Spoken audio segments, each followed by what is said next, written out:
What's going on? Welcome back, guys. I'm just hammering out a bunch of videos tonight. I'm all fired up. I got a new phone, so I want to make some videos. So on this video, I have a lot of, I'm opinionated on this. I've done it several ways, but I want to talk about financing a truck, leasing a truck, lease purchasing a truck, from a company, not, or just from like a dealership, or just paying cash for a truck. I've almost done all these things. The first truck that I ever bought, I was business partners with my business partner from a different video, from the lawn service. We created a trucking company from a spinoff of the lawn service. We had a bunch of, it wasn't a bunch of money, but we had enough money to buy our first truck outright because we had a business supporting it. We bought that truck outright, and I think that's a good way to go. You know, if you, especially if you have, let's say you saved up $30,000. How long did it take you to save that money up, and how fast is it coming in? Because if you save up $30,000 and you buy a truck cash, you've got about $10,000 in other expenses before you're going to get paid if you're 30 days out on pay. That was back when we started in 2013. So you can't spend all your money and then not have any money till you get paid. And it doesn't just roll in either. It's crazy how hard it is to get off the ground even when you have cash. So then what happens if you have a breakdown? That's the thing with buying a truck outright, is are you able to afford a nice enough truck that has a better chance of not breaking down? When I say nice, I don't mean brand new. I don't mean a Peterbilt. I just mean something reliable, whether it's old or not, and it doesn't matter the brand, but just something that's reliable, that's been taken care of, and that has a good chance of, can easily pass a DOT. Let's put it that way. Or with a couple of little things pass a DOT inspection. So even that, you're not guaranteed that the engine's not going to blow up the next day, the first day on the job. It could happen, or the tranny takes a crap. All that stuff could happen, but if it does, did you tap yourself out and now you have no money, and now you have a paid off truck, but you can't afford to pay your bills because you can't pay your personal bills? Unfortunately, I learned this the hard way, but you can't pay your mortgage. You can't tell your bank that, hey, I've got $10,000 coming in. The problem is that I just bought something cash and I don't have any cash right now, so let me pay you back when I get my money. It doesn't work like that. So if you wrap all your money up in something, it's hard to get it out. It's hard to, even if you have the credit, like credit cards, you can't pay your house with your credit card. Now, there might be some crazy way to write yourself a check from your credit card. I actually think there is, but I just take it for what I'm saying is you want to have some cash on hand. You can't tap yourself out. You can,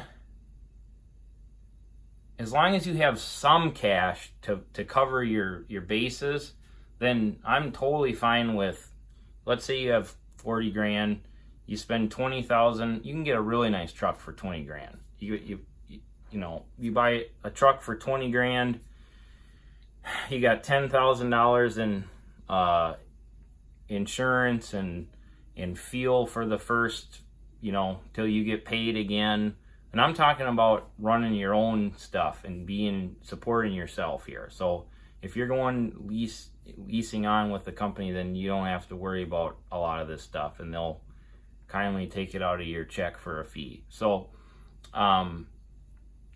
that's all stuff. I think I lost my train of thought, but so that's one way.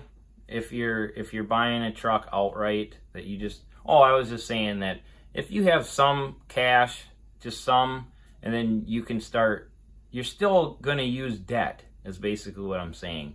So you can put some money down. You got 40 grand, you put 20,000, you buy the truck outright. It needs $3,000 to get it up to, just perfect condition. You got 23,000 in there, you got 17,000 left. You put the first month, because it takes a month to get paid. Now, if you lease on with someone, I believe they're required to pay you sooner than a month. But I'm just saying, if you're not leasing on, you're running your own numbers locally, because I'm talking about a Y plate, so it's a little bit cheaper, but it's not that much cheaper, really. But anyways, that's another story. But so you got 17,000, you got $20,000 line of credit, just like a credit card. So you put as much stuff on your credit card as you can. You get up and rolling. You wait for money to start rolling in, and then you should easily be able to pay off your credit card. But at the same token, does it make sense to put that money on your credit card at 17% interest, or does it make sense to just go get a loan on your truck, keep the cash in your bank, and then pay for all that stuff? Because the loan on a truck should be, depending where you go, anywhere from 5 to 10%. I mean, it could be more, but that's about normal for equipment. That might be a point as well. And keep your cash there and use it to pay the other stuff, so you don't have to have a high interest rate on your credit card to pay for your fuel, because it's all going to come back, but it takes time. A big part about trucking and business and being an entrepreneur is being patient and just kind of waiting for the opportunities to come along, because they'll come along. So then that's buying a truck outright, and then then I talked about getting a loan on a truck. Now I want to talk about leasing a truck. So, like I said, I have done all these things that I've talked about so far. Now, I have never leased on with a company. I've never done lease purchase. I have went to a dealership and leased a truck because I had extra drivers at the time. So it was like, it's something that I learned. If you have somebody that wants to work for you and you don't have a truck, you don't tell them you don't have a truck. You say, okay, let me get a truck. And then you call a dealership and you lease a truck. It's like the craziest thing. You can lease a truck from a dealership. All you got to do is put a credit card on file, and you don't even pay for the truck till after 30 days. It's crazy. I mean, it's like no money down trucking. It's expensive, but it's no more expensive than, it's like having a brand new truck payment. They pay for the plate. The truck comes with IFTA. It's let's see here. You have to have, if you have to have your own authority, but the truck comes with IFTA and a plate. You don't have to do any maintenance to the truck. There could be some clauses in there, but I didn't have to do any maintenance to mine. You don't have to pay for tires. So because I did a day-to-day lease. So just turn it in whenever it's like it's a rental. Now, if you lease a truck, it's like $200, you don't even hardly save any money. And then you have to commit to a certain amount of months.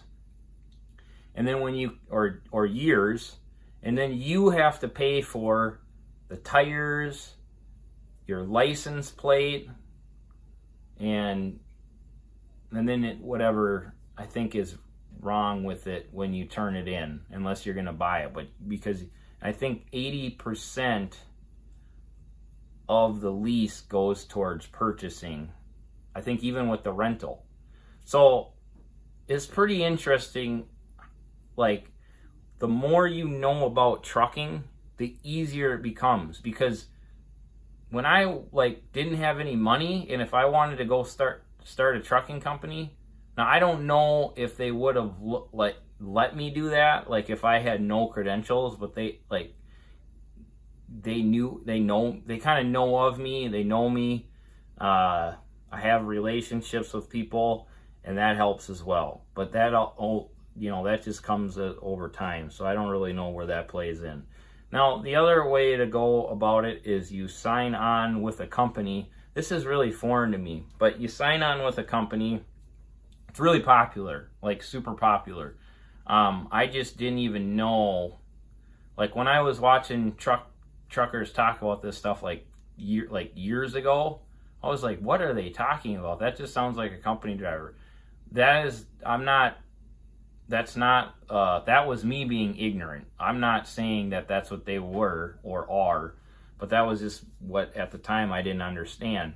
It sounds like an interesting way to go. If you don't have any money, that trucking company is freaking paying you as an owner-operator to, like, with no risk for you.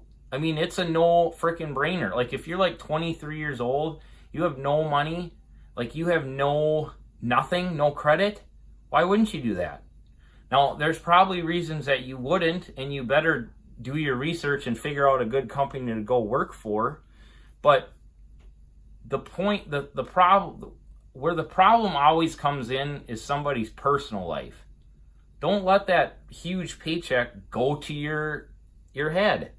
You gotta think small. I hate telling you guys to think small, but you gotta think small in your personal life and think huge in your business life. You can't be flaunting your money on stuff that's not going to grow your money. So the first thing you need to do is take advantage of somebody giving you owner-operator money with no risk. You freaking pay the truck off faster or you start saving money to get out of that situation, because I feel like it's a good situation, but I don't feel like it's a scalable. I know that it's scalable, but I don't feel like if you're scaling it, you might as well just eliminate that. And like, do you know what 10% of like $1 million is? It's a lot of freaking money. And I would rather have that than just let another company have it. So I wouldn't want to scale that way. And like I said, I am biased in that opinion, but that's just me. So guys, I am really fired up right now about trucking and business in general. I'm going to be doing lots of videos on just straight up business. But this one's on the different ways of purchasing a truck. If you guys have questions, let me know. Thanks.